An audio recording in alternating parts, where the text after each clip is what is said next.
पिछले सीजन के mind blowing thrill के बाद चलिए सीधे चलते हैं लग्जरी क्राइम, धोखे और साजिशों की उस डार्क सिनेमैटिक दुनिया में। ये एक्सप्लेनर आपको देगा Berlin season 2 the final heist का एकदम ऑफिशियल और इन डेप्थ ब्रेकडाउन। इस एक्सप्लेनर में हम एक बेहद खतरनाक ब्लूप्रिंट को डिकोड करने वाले हैं। हम बात करेंगे द मास्टरपीस मिशन की, नए और पुराने गैंग मेंबर्स की, द रियल स्टोलन आर्ट की, धोखों की और हाँ, प्रोफेसर की उस वार्निंग की भी, और आखिर में द फाइनल गेट अवे। चलिए देखते हैं। तो शुरुआत करते हैं सेक्शन 1 से द मास्टरपीस मिशन। टारगेट है सेविल। 15 मई 2026 को ये ऑपरेशन पेरिस की गलियों से निकलकर स्पेन के सेविले की धूप से नहाई हुई आलीशान रियासतों में पहुंच जाएगा। टारगेट कौन है?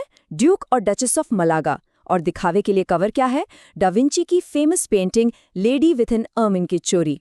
पर रुकिए, असली खेल तो कुछ और ही है।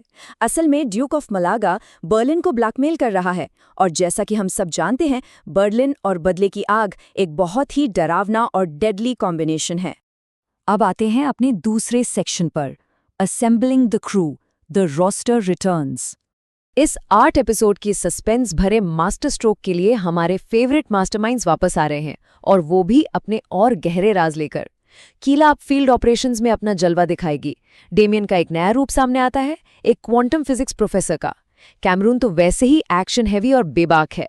रॉय और ब्रूस उस खौफनाक आग के जाल से बच निकले हैं, और हाँ, मिलिए कैंडला से एक बिल्कुल नया और अनप्रेडिक्टेबल चेहरा जो शायद बर्लिन का दिल ही चुरा ले।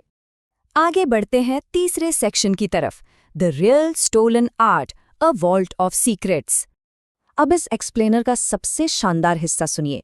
यहाँ फिक्शन और रियल वर्ल्ड हिस्ट्री बिल्कुल परफेक्टली ब्लेंड हो जाते हैं। ड्यूक के हिडन अंडरग्राउंड सेफ में ऐसी रियल मास्टरपीस शामिल हैं जो इतिहास में सच में गायब हो चुकी हैं।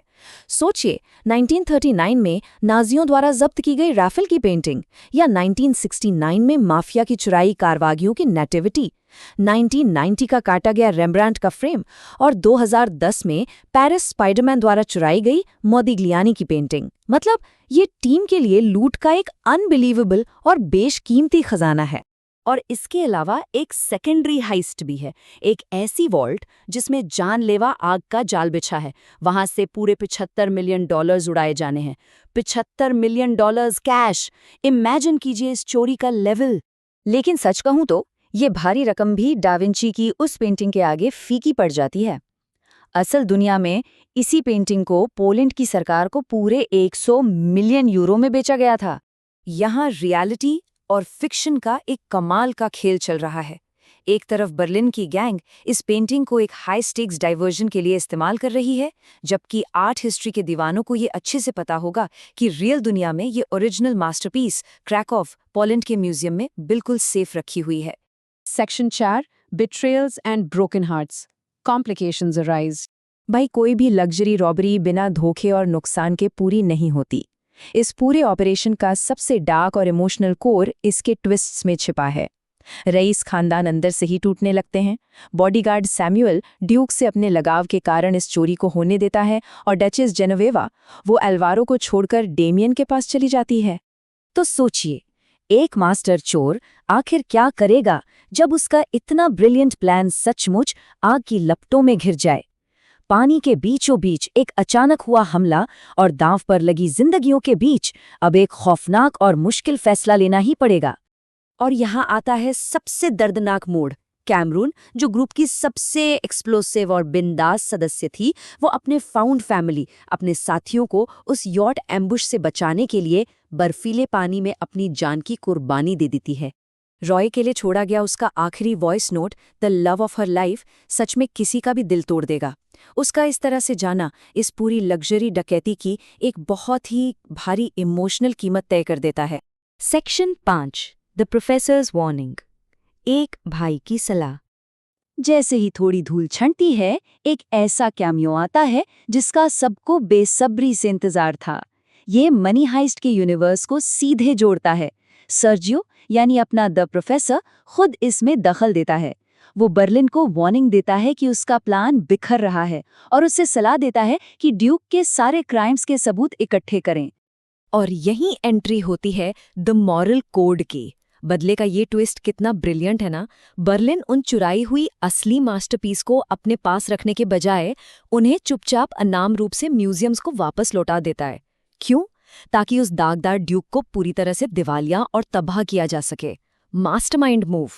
और अब आते हैं आखिरी हिस्से पे, section 6, the final getaway, shedding the skin. इस चोरी के बाद के हालात थोड़े खट्टे मीठे हैं। बर्लिन और कैंडेला की एक शादी तो देखने को मिलती है, लेकिन हम रियल वर्ल्ड फैंस के लिए एक बहुत बड़ा दिल तोड़ने वाला सच भी इंतजार कर रहा है। नेटफ्लिक्स ने ऑफिशियली कंफर्म कर दिया है कि बर्लिन सीजन 2 इस आइकॉनिक किरदार के सफर का बिल्कुल आखिरी और निश्चित अंत है। मार्बेला के नेक्स्ट स्टेप के हिंट्स जरूर हैं, पर कोई सीजन 3 नहीं आएगा। सीरीज के क्रिएटर एलेक्स पिना इस बारे में एक बहुत ही गहरी बात कहते हैं। एक ऐसा पल आता है जब आपको उस आत्मा को उतारना ही पड़ता है। एक्टर पेड्रो अलोंसो ने लगभग 1 दशक तक इस किरदार को जीने के बाद अब खुद अलग होने का फैसला किया है, और क्रिएटर्स ने उनकी इस आर्टिस्टिक चॉइस का पूरा सम्मान किया है। लेकिन आखिर में एक ऐसा सवाल उठता है जो सोचने पर मजबूर कर देता है। क्या सच में एंड्रेस डे फोनोलोसा का अंत हो गया है, या फिर बर्लिन जैसी कोई लेजेंड कभी सच्चे में नहीं मरती? ये रोमांटिक और खतरनाक चोर शायद स्क्रीन से विदा ले रहा हो, लेकिन इसकी लेगेसी स्ट्रीमिंग के इतिहास में हमेशा जिंदा रहेगी। तो दोस्तों, इसी सवाल के साथ आज का ये एक्सप्लेनर यहीं खत्म होता है।